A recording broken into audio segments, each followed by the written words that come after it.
My name's Jack Pringle and I'm an architect. I'm the managing director of Pringle, Brandon, Perkins and Will, which is my day job. But I'm also the chair of the trustees of Article 25, which is a UK-based charity. And the aims of the charity is to be involved in humanitarian development and post-disaster reconstruction.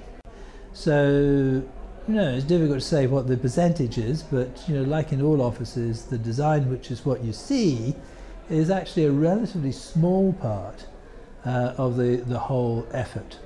So it's like an iceberg. You see a little bit above the water, that's the design, and there's a lot below the water. That's all the effort that gets you there.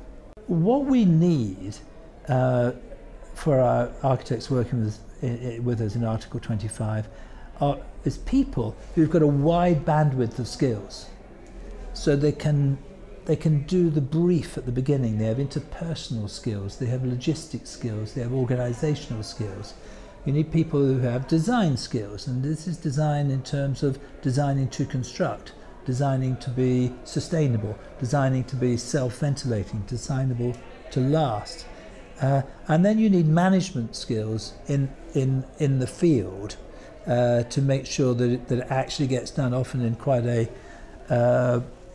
quite difficult surroundings. So the skill base that you need and the skill base you can enjoy working across is much wider on our projects than in Western projects. And actually, we're beginning to understand why Architects for Humanity, which is the sort of American equivalent of what we do, and they're more established than us, they see themselves as developers rather than architects. And we're beginning to see ourselves as developers too, because we want to own the whole process.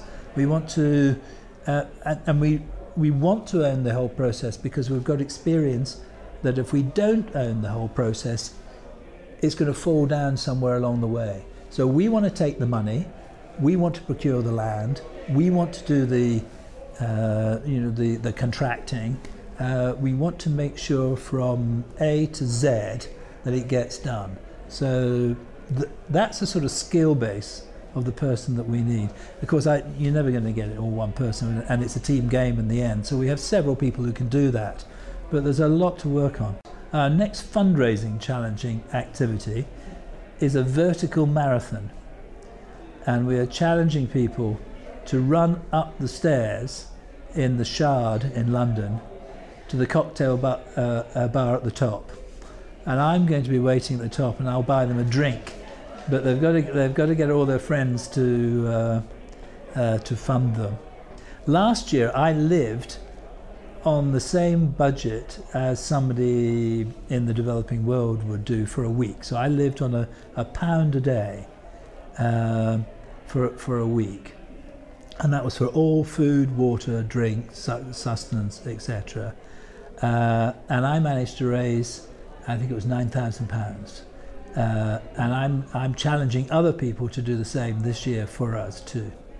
It's absolutely vital that we involve the community in the projects that we do. And this can happen in two ways. At the most basic level, we need to take a brief from the local community and explain the designs to the local community to get their feedback and to change the designs in whatever way is appropriate. So we've developed a technique of working with people anywhere using pictograms. So these are pictures of issues, and we show models of the proposals that we're going to do so anybody can understand them. It's not language based, it's visually based. And we get a huge amount of feedback from the local community about what's going to work and what's not going to work. The other part of local participation, which is really important, which we try and do, we can't always do it, but we try and do it, is to leave skills behind in the community, in the field. So ideally we would like to go and be able to build one building with people, show them how to do it, teach them the skills, use local labour, locally sourced materials, and then we can leave and they can own all of that and they can do the same thing many times, or even develop different things many times. And sometimes it's about actually just telling people about the skills they already have and they didn't realise how they could use them. One of the things we do in Article 25 is educational training, CPD training. And we have an education team that does it. It's highly organised, and we give day-long CPD courses, or sometimes shorter courses, on humanitarian development. There's lots of different aspects to it. One of the aspects is how you would work in the field, the sort of skills you might need to operate that. And we run it on a fee-paying basis. So it's one of the ways we raise money, but it's also one of the ways that we raise capacity. So it's got a double benefit to us, raising capacity and money. And I think it's good. They're very popular.